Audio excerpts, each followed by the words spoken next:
Everybody, I'd like to welcome you to one of our professorial lectures in science and engineering, a series of lectures that we run throughout the year. My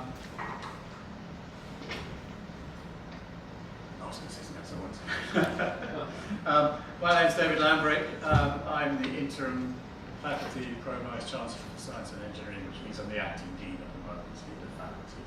And one of the key research areas in the faculty is a research area around computational intelligence, and Martyn is one of our key people in this, so it gives me great pleasure to introduce Martyn to you all. He's done this before, so he doesn't need a very long introduction today, but I'm going to run through it a little bit for you. Martyn is Professor of Novel Computation and Director of our Informatics Research Centre in the faculty. He undertook his PhD at Warwick, and it was fairly unique at the time because it was the first in the field of DNA computing. He went on to a Leverhulme Research Fellowship, and then he taught at Liverpool and Exeter, and we are very pleased he eventually ended up here. He's interested in synthetic biology, in complexity theory, in crowd science, and he also has a really strong interest in public engagement with science. He has held an MMU fellowship in public engagement. He wrote Genesis Machines, The New Science of Biocomputing, and you should all go and buy a copy, so I'll do the plug for him. If it's still in print. If it's still in print. And most famously of all, he served as a scientific consultant for Danger Decoded on National Geographic TV. So he's our real TV star in the faculty. On a more serious note, he's been funded by the EPSSE, the Wellcome Trust, the European Union, and so on and so on. And tonight, he's going to bust the myth of the mob, which sounds like a really dangerous thing to do to me. So, Martyn. Thanks, David. Thanks for the introduction, and thanks for the invitation to talk again. It's a pleasure to be able to talk to a captive audience. So, as you heard, this is actually my second professorial lecture. I think I gave my first one last year, and that was effectively a sort of scientific autobiography in which I covered research areas that I can reasonably claim to have a strong presence in.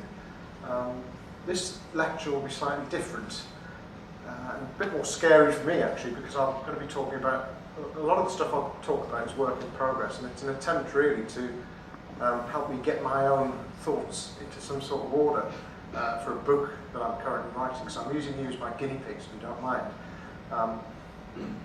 Before I continue, obviously the crowd does involve situations that can be quite traumatic, but not least of all because my daughter's in the audience, I shan't be showing any footage or images that could be considered distressing.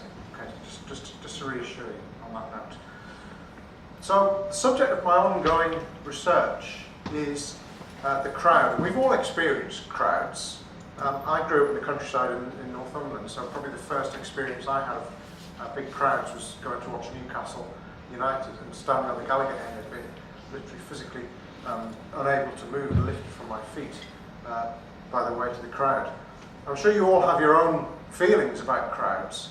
And I guess your perception of crowds is at least partially influenced by your own personal experiences of them. So some people like to be in crowds, some people really hate crowds.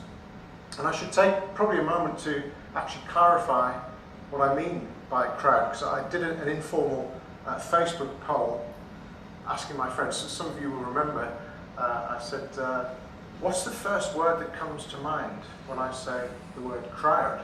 And a lot of people said wisdom, as in the wisdom of crowds, talking about how crowds can optimize problems or come up with, they can outperform experts at estimating something like the number of jelly beans in a jar, for example, if you somehow combine their responses. But people don't actually need to be in the same place physically in order to do that, and they don't need to respond at the same time.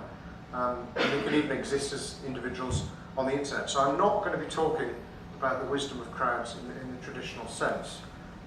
Some other people said surfing, as in crowd surfing, which probably represents the sort of indie kid nature of a lot of my friends. But that actually gets a lot closer to what I actually mean when I talk about a crowd.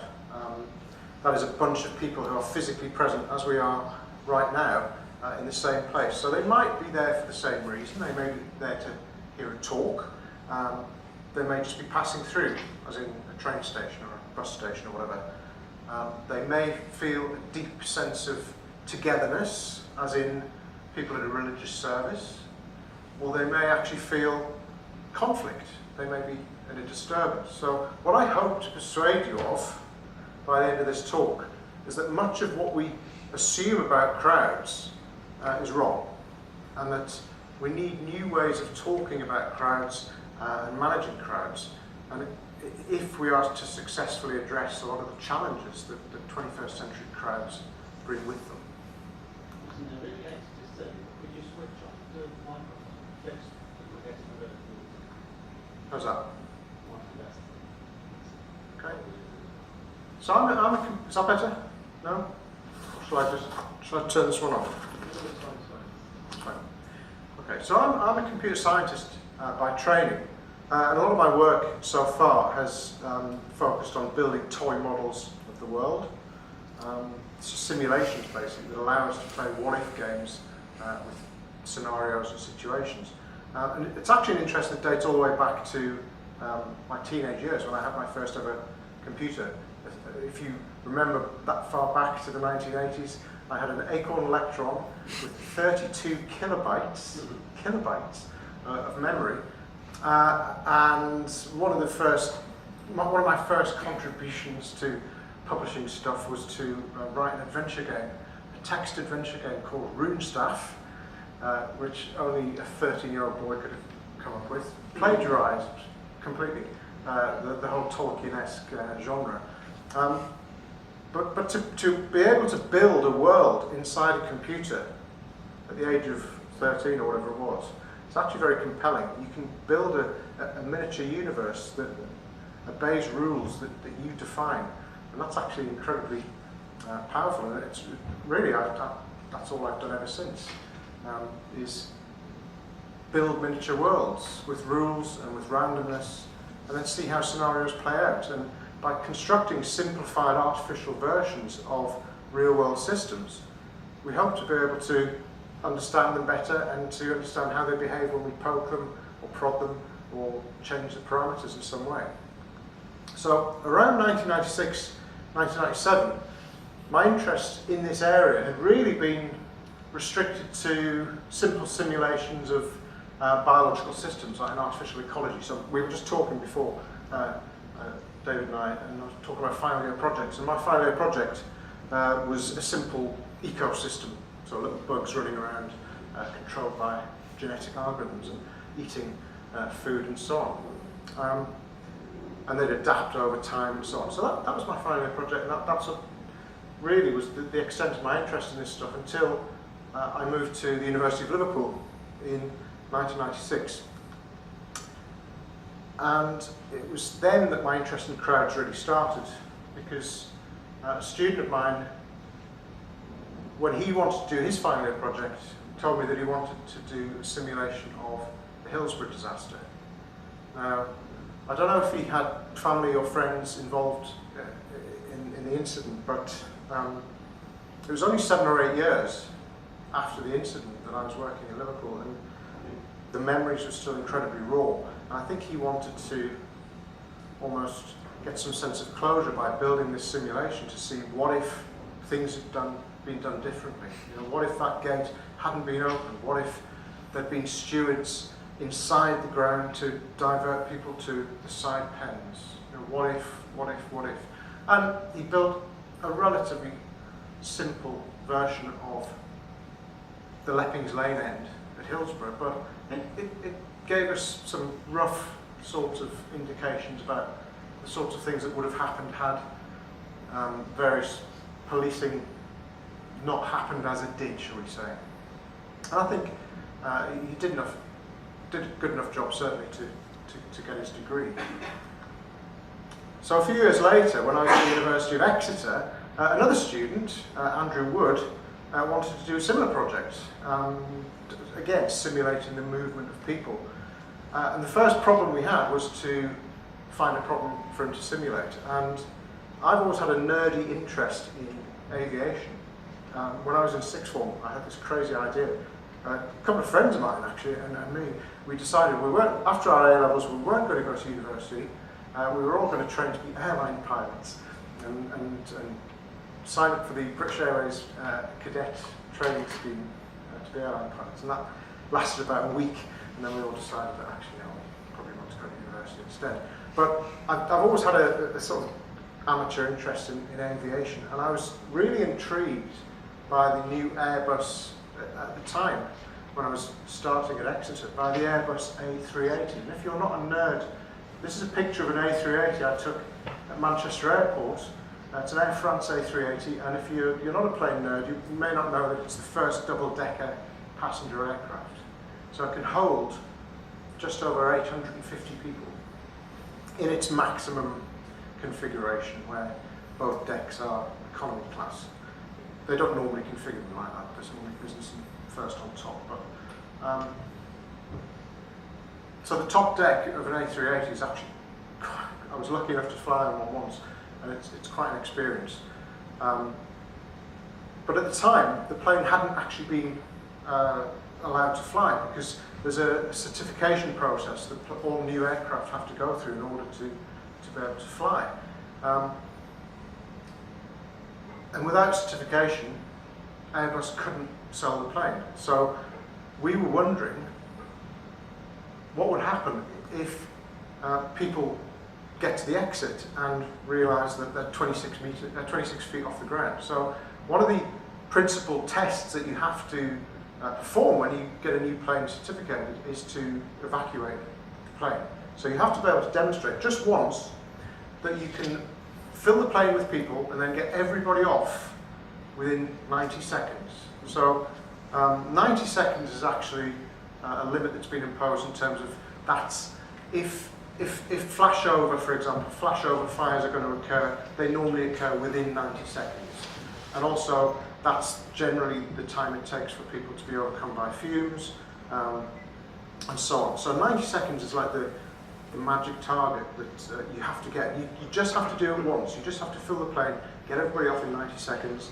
But we were particularly interested in the top deck because nobody had really studied the effect of door delay on evacuation time. When people get to the exit and realise, I'm 8 meters above the ground, 26 feet above the ground, am I going to just freeze?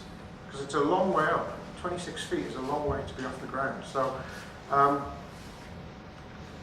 we built a simple simulation to recreate the top deck of an Airbus A380, and we populated it with agents who could move around according to simple rules, and we parameterised the model in such a way that people moved at approximately the rate that we would expect them to move in the aircraft and so on.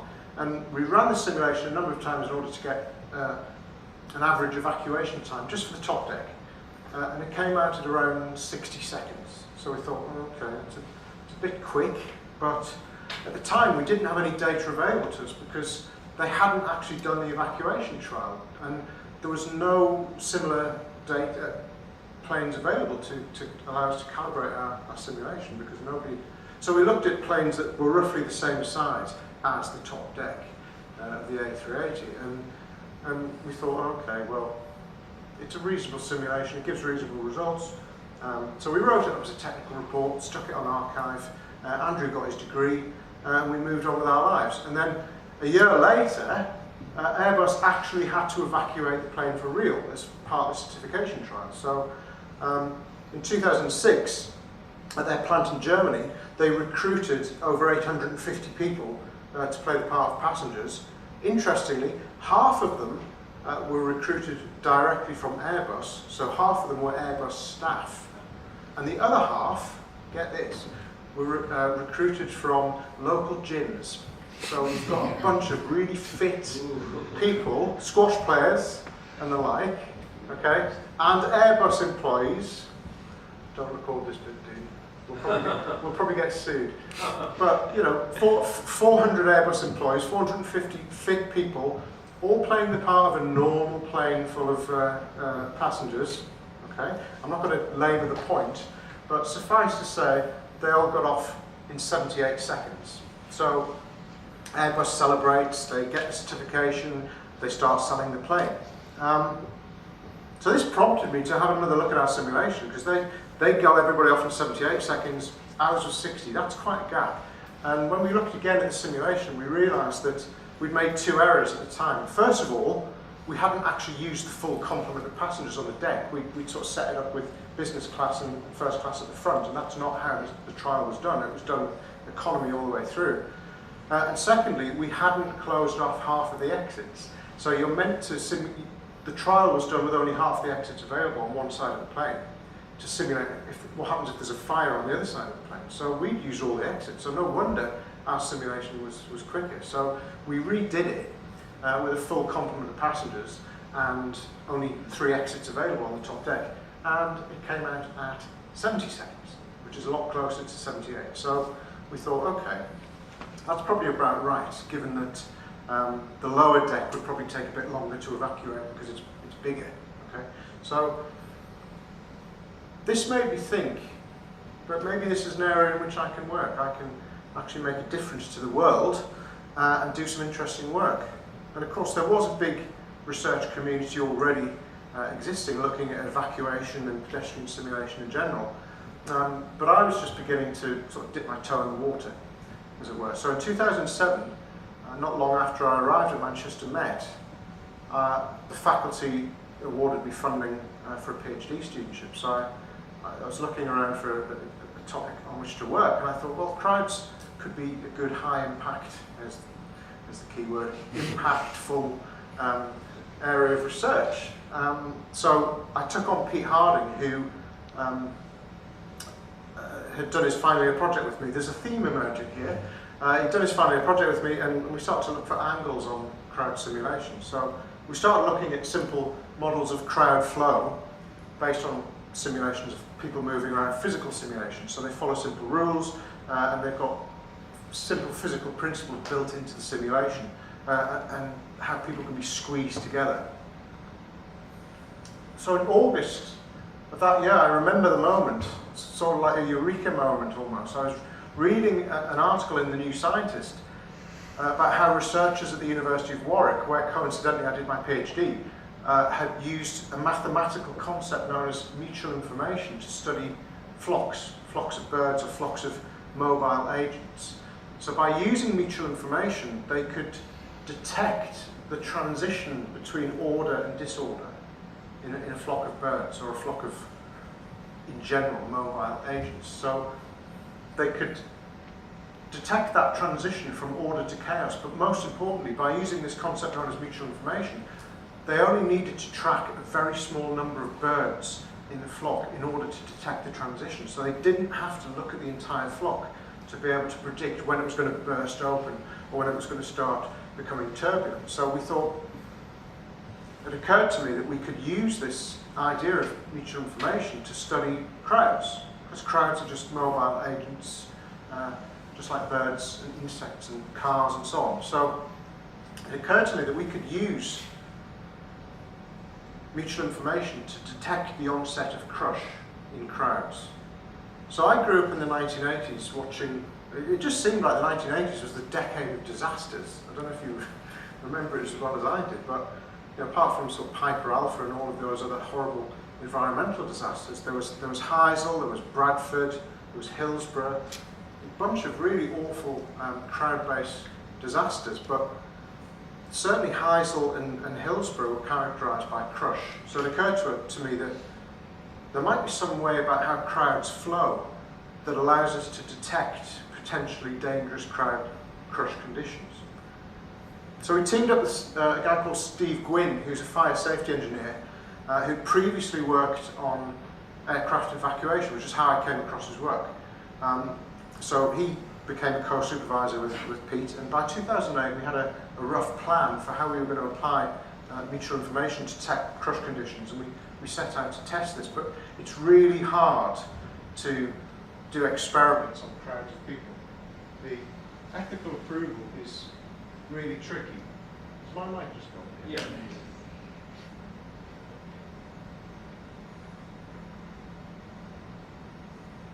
So the ethical approval is really tricky to get for doing large-scale crowd studies.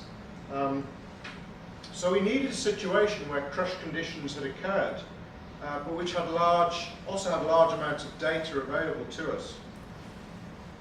So on February the 20th in 2003, so 3 years before we started this work, there were several hundred people in a nightclub in the Station nightclub in Rhode Island in the US for a concert by the rock band The Great White. And this is footage that's taken from the start of the concert, and they let off pyrotechnics at the start of the gig, and that rapidly ignited the sound insulation at the back of the stage. So you can start to see people, you can see the fire beginning to take hold, people beginning to move to the exits. I haven't got the sound on this video because it's somewhat distressing, but the irony of this situation is that a fire in a nightclub had occurred a few nights previously, and there was actually a film crew present in the club filming a documentary about nightclub safety. And so we had massive amounts of footage available. Well, the investigators had massive amounts of footage available, and they could actually trace the majority of people all the way out of the nightclub, those that made it. Yeah? So we had vast amounts of data to work on because of this unfortunate incident in which 100 people died. 100 people died in the fire, and most of them were found in a crush by the entrance, the main entrance to the club. So we started off by building a model of the inside of the club using the diagram available from the official report into the incident. And then we populated the model with several hundred agents, each of whom had different levels of awareness of the different exits. So everybody knew about the front exit, obviously, and then a few people knew about a side exit, and then even a small number of people knew about the kitchen door, and so on. So everybody had different levels of awareness of the exits, but they all knew about the front. So as part of the investigation, the US authorities actually carried out their own simulation studies as well as fire tests and so on. And we compared our simulation to theirs to see if it was within some sort of tolerable level of similarity. We found that it was. So we then set out to see, okay, we've got this controlled evacuation where we know where everybody went, and we know when the crush occurred. It occurred roughly 90 seconds into the disaster. So can we predict that crush using mutual information? So mutual information is basically a measure of the interdependence between components in a system. How much notice are all the parts taking of one another? So when mutual information is high, everybody's taking notice of each other. So it's like a crowd moving down a street, like on the time lapse film of people leaving Wembley. Everybody's taking notice of everybody else and watching where they're going. Mutual information's high. Okay? When mutual information's low, that's when you've got chaos, that's when you've got turbulence, that's when people stop taking any notice of anybody else, and the crowd flow becomes turbulent. And we believe that the onset of turbulence could be correlated with crush conditions occurring. So that was our prediction, that the mutual information in the evacuating crowd of the club would start off high as everybody moves towards the exits together, but then it would drop very rapidly as people started to struggle to escape. And that's exactly what we saw. So the mutual information starts off high and then drops to zero exactly at the time that the crush actually formed. And most of the people who died in the fire were found here because the main entrance was actually completely jammed with people. So our paper appeared at the end of 2011. It attracted a reasonable amount of attention. It was featured in the Times Higher Campus Roundup, and Pete even made it into the Manchester Evening News, which was obviously his proudest moment until the birth of his daughter, obviously. So an earlier version of the paper had also been mentioned on the MIT Technology Review blog, and it taught me the dangers as well as the benefits of reading the comments below posts on the internet, because one of the interesting comments we got was, are people billiard balls? Harding has shown conclusively that a bunch of people heading in the same direction will result in a crush. What will science prove next? Okay, steady on, it's a bit harsh, but they went on to say, the field of pedestrian, by this time it was clear that the person who commented was actually a psychologist who worked in crowd science, and they were quite unhappy that we were basically treating the people in the club as automata, as sort of robots following simple rules. And this person said, the field of pedestrian safety is divided into A, human factors psychologists who study human behaviour, and B, mathematicians who have powerful models that are exceptionally perceptive to the crowd behaviour of billiard balls. Truly wonderful progress. This is where I think you start getting sarcastic. Has been made in recent years in modelling the crowd behaviour of billiard balls and noticing that loosely fits human behaviour in fires in nightclubs and then uncritically applying that to building design. Does that sound sensible to you? Yes.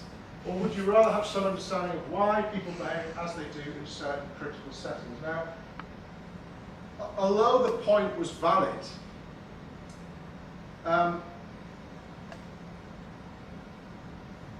the commenter really missed the main point of the paper, in that we were trying to detect crush. Okay, we weren't trying to predict where people would go. We know where they went. We were trying to predict the crush conditions that would occur. But it raised some important questions in my mind about treating individuals as rule-following robots. And it reminded me of what I call the paradox of the pillar. So I'm sure we've all been in a situation where there's a large number of people trying to get through a small door, for example on a train. And we saw it in the simulation of the nightclub fire. So when a crowd gets particularly dense and people start fighting, competing for space at an exit, the exit can quickly become clogged, and that's exactly what we saw in the station. And the crowd naturally forms an arch shape around the, rather like people waiting patiently to get onto a train. Okay, but this jamming at the exit can cause significant delays, and as it did in the station, it'll actually cause fatal delays when the exit becomes blocked entirely. And this can obviously have catastrophic implications in a fire. So some researchers have tried to look at ways in which this jamming can be prevented, and it turns out, perhaps counterintuitively, the best way in which to prevent jamming at an entrance or an exit is to place an obstacle in front of the exit, a pillar. That's why I call it the paradox of the pillar. If you place an obstruction in front of an exit, it actually means people get out more quickly.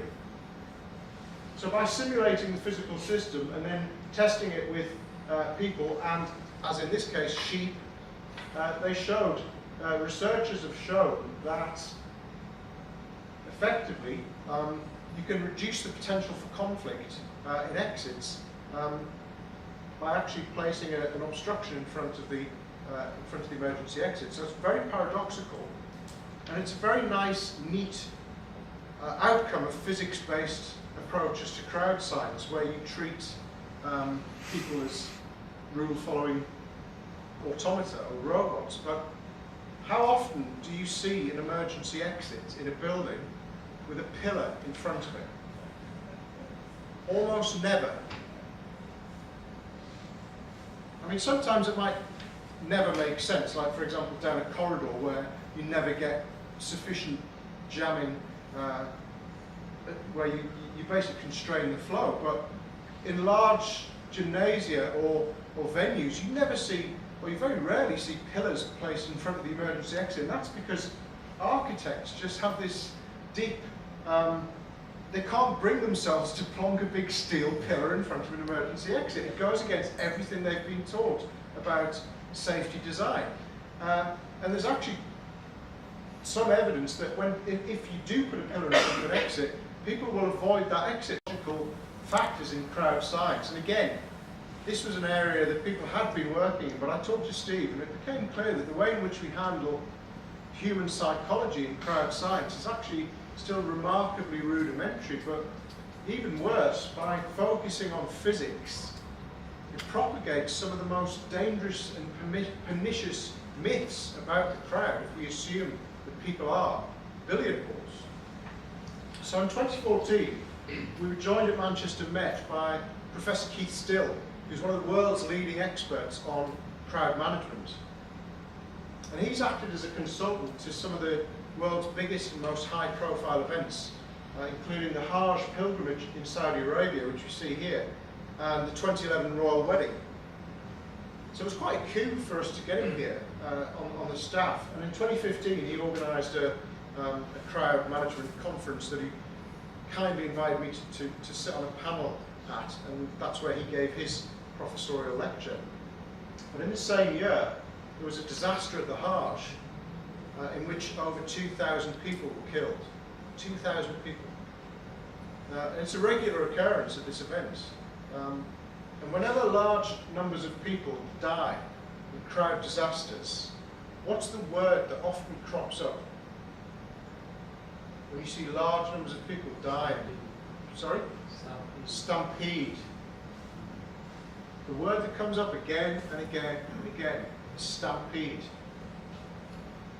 So if you look at, go to Google News and just Google for deadly stampede. This is only from the last few days, news stories.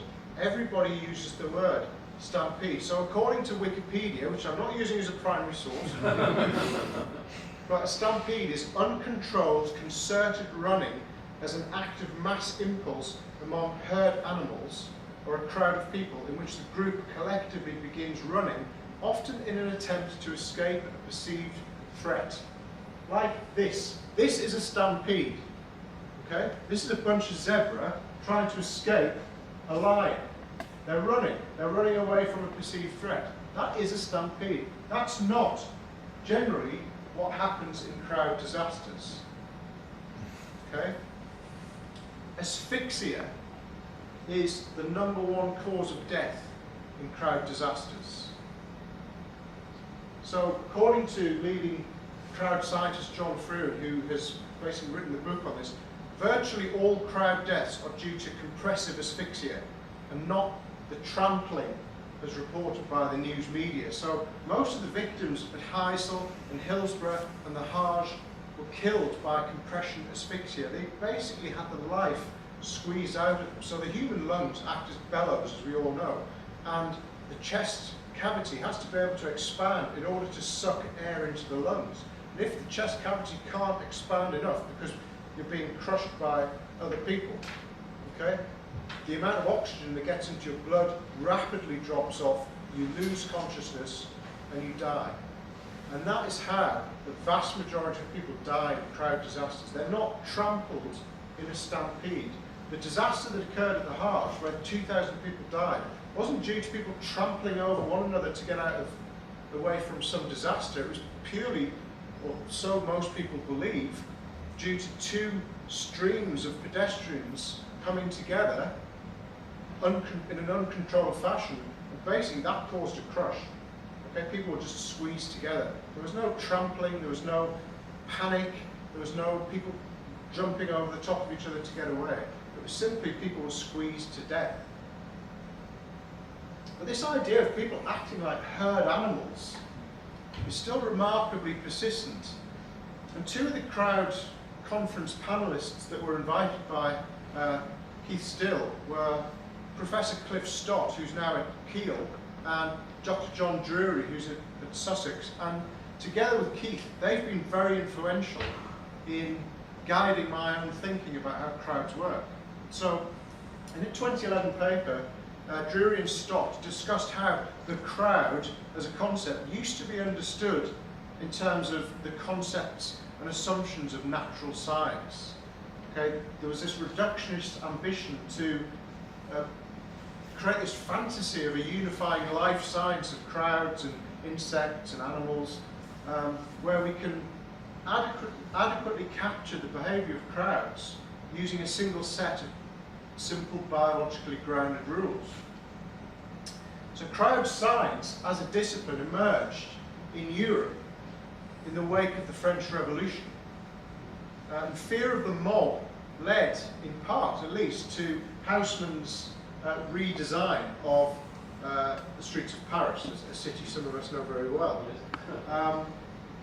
So Haussmann redesigned the streets and boulevards of Paris, in part, not completely, but in part to minimise the potential for guerrilla tactics and street fighting. So if you've got wide boulevards, they're much harder to block with barricades, but they're also easier to get troops across the city. So this is a picture of the boulevards of Paris, which I took from the top of Montparnasse, and you can clearly show the wide streets and boulevards. And theorists led by the infamous Gustave Le Bon tried to explain the behaviour of crowds in terms of the inherent stupidity of individuals gathered together en masse. So according to these early theorists, crowds were driven by animal instinct. They were prone to emotional contagion. They could catch fear or panic from one another, and which, according to Druids Stopped, led to self-defeating behaviour that needed to be suppressed or defeated or controlled if civilised society were to prevail or even survive. So, of course, framing crowds in terms of self-defeating animalistic behaviour often provides a useful scapegoat in the event of tragedy, or if you want to use it for political ends. So we all know what happened in the wake of Hillsborough with the police and the media. I don't think I need to revisit that now in this talk, but the moral panic that followed a free party in Castlemorton in 1992 gave the Conservative Party who were in power a convenient vehicle with which to introduce the Criminal Justice and Public Order Act, which allowed them to crack down in a draconian fashion, not just on ravers, people having free parties, but on hunt saboteurs, road protesters, squatters, a whole range of different groups of people. And that was a direct response to the moral panic that was created by the rave scene of the late 1980s. So this is the Daily Mail, one of my favourite publications in terms of providing material at least. So in the wake of the 2011 riots, Max Hastings, lovely man, said of the rioters, they are essentially wild beasts. I use that phrase advisedly because it seems appropriate to young people bereft of the discipline that might make them employable, of the conscience that distinguishes between right and wrong. They respond only to instinctive animal impulses to eat and drink, have sex, seize or destroy the accessible property of others. This is good timing because there'd just been a case of a polar bear that had killed some people visiting Norway. So their behaviour on the streets resembled that of the polar bear, sorry, no, it was Norwegians in the pole, which attacked a Norwegian tourist camp last week. They were just doing what came naturally. And unlike the bear, no one even shot them for it, as if that was a shame. So Max Hastings was basically saying, yeah, it's a shame we couldn't shoot the rioters, but they were just basically doing, go on. Just suppose I'm looking at the dates, Martyn. Yeah. Oh, the dates. I was wondering, that's 2 Yeah, days no, away. no, 26th of the 11th, 01. Oh, No, sorry, 11. Yeah, thank you. Thank you. Yeah, no, that's absolutely right. It was 2011. Thank you. So all these moral panics that from the mugging epidemic of the 1970s to the riots in 2011 and beyond have been really underpinned by dogma that derives straight from Le Bon's ideas of the loss of self that can occur in a crowd and the potential for infection of individuals by criminal acts and behaviour. So these two ideas, the notion of de-individuation, the loss of self, and contagion, the disease-like spread of bad behaviour and panic, form really the core of the research for the book that I'm currently writing. So de-individuation refers to the idea that people are prone to losing their individual sense of self in certain collective conditions, and that they can be absorbed into a hive mind. So the psychologist Philip Zimbardo carried out the infamous Stanford prison experiment, in which volunteers played guards or inmates, and which was very quickly abandoned due to the behaviour of some of the guards. Staff and I will be watching you. This is a Hollywood movie that was made about the experiment. All right, gentlemen, we ought to have ourselves a nice talk. Rule number 1, prisoners must remain silent. This is an exercise period. Okay, is it just me, or are these guys taking this thing a bit too serious? Why don't you give me 20 push-ups? Look at this guy. Thinks he's John Wayne or something. You address me as Mr. Correctional Officer. So Philip Zimbardo, who's played here, has argued that the anonymity that the guards had, that was given to them by their uniform and particularly the sunglasses, allowed them to act aggressively. And it's an idea that was further explored by Darren Brown for a 2011 episode of his Experiments TV series titled The Game Show. So in this, in his studio, they had a masked audience, and they were asked to vote on the fate of an unsuspecting member of the public. Everybody else was in on it, but the basic premise was that this subject, Chris, was sent into a number of engineered situations, all of which were filmed by hidden cameras, and at various points in the show, the audience, who were all wearing masks, and that's a very important point, were asked to vote on whether Chris would get the nice or the nasty outcome, like a real-world version of one of these choose-your-own-adventure books.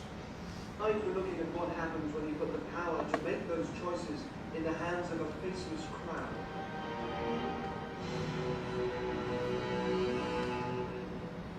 Good evening and welcome. Tonight's experiment is about what happens when we're allowed to act anonymously as part of a crowd. Psychologists call it de-individuation. That is what turns perfectly nice people into nasty internet bullies or rioters or hooligans. So in the room next door is an audience who have arrived to watch what they think is my new game show, but they're unaware that they themselves, the audience, are the real subjects of tonight's experiment.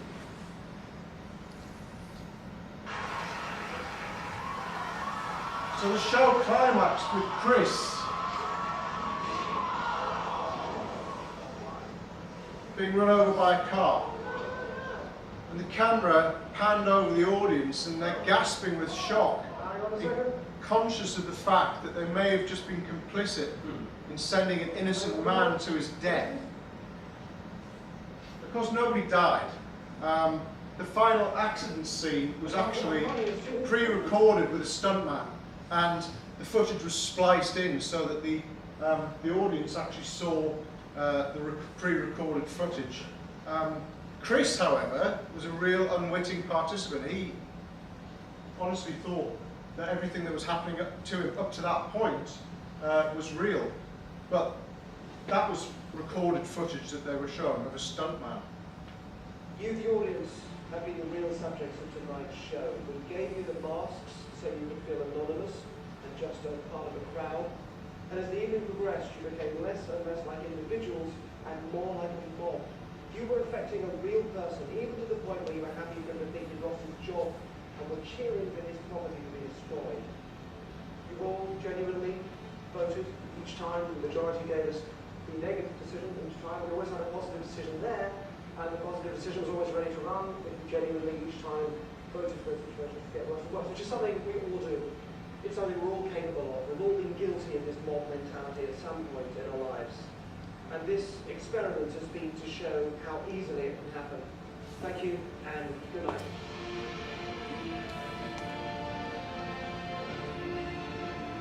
So, importantly, so the theory goes, de-individuation actually weakens the moral immune system. It leaves individuals vulnerable. So Le Bon's 1896 book, The Crowd, A Study of the Popular Mind, was much admired by Mussolini and Hitler, and it was written not long after Pasteur had confirmed the germ theory of disease in the 1880s. So this two ideas coming together, it was a right combination of ideas, and Le Bon argued that the de-individuated mob or rabble was just as susceptible to behavioural infection as it was to the flu and other diseases. And he actually said, ideas, sentiments, emotions and beliefs Possessing crowds a contagious power as intense as that as microbes. Brain disorders like madness are themselves contagious. The frequency of madness among doctors who are specialists for the mad is notorious. Basically, you treat mad people, you catch the mad. Okay? So, the disease theory of crowd behaviour persists to this day. So we hear about individuals corrupted by malice, and riots descend into an epidemic of looting, and politicians talk about the cancer of violence. And Drury and Stopped know very well why politicians are still so keen to characterise the crowd as an insensible mass, and they say that there's a clear ideological function now, as there was a century ago, in attributing to the crowd some essential primitive quality which sets the crowd apart from other forms of social life. Rendering the crowd a primitive biological object, an elemental force, deprives the behaviour of its members of agency, meaning, and legitimacy.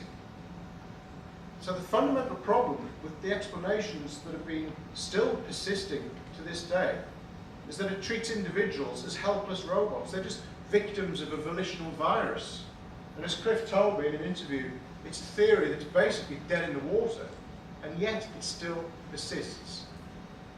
So in Mad Mobs and Englishmen, their analysis of the 2011 riots, Cliff and his longtime collaborator, Steve Riker at St Andrews, unravel this idea of a plague of violence with innocent bystanders being sucked into this maelstrom of madness simply by exposure to criminal behaviour.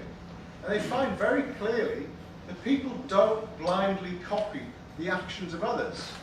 Rather, individuals decide whether or not a given action, whether to throw a brick at a shop or whatever, conforms to what we believe in, our group. So rather than losing a sense of self, as the de-individuation theorists would have it, Stott and Riker and others would argue that people in a crowd actually adopt a social identity with its own specific set of values. So they describe a riot in Bristol in the 1980s that Steve Riker studied, where they say, when one person threw a stone at the police, it was followed by a hail of stones. But when a stone was thrown at a bus, nobody joined in. Indeed, people remonstrated with the stone thrower, saying, why are you throwing stones at a bus? Throw them at the police. And equally, when one person attacked Lloyd's Bank, everybody joined in. But when a stone was thrown at a local shop, other people moved in to stop the offender. So there's a very clear... So individual behaviour depends on both context and identity. And the social psychologists Fergus Neville and David Novelli were quite incensed by Derren Brown's show. And they wrote an open letter in which they said, this particular episode was premised on outdated theory that led to misleading and dangerous conclusions.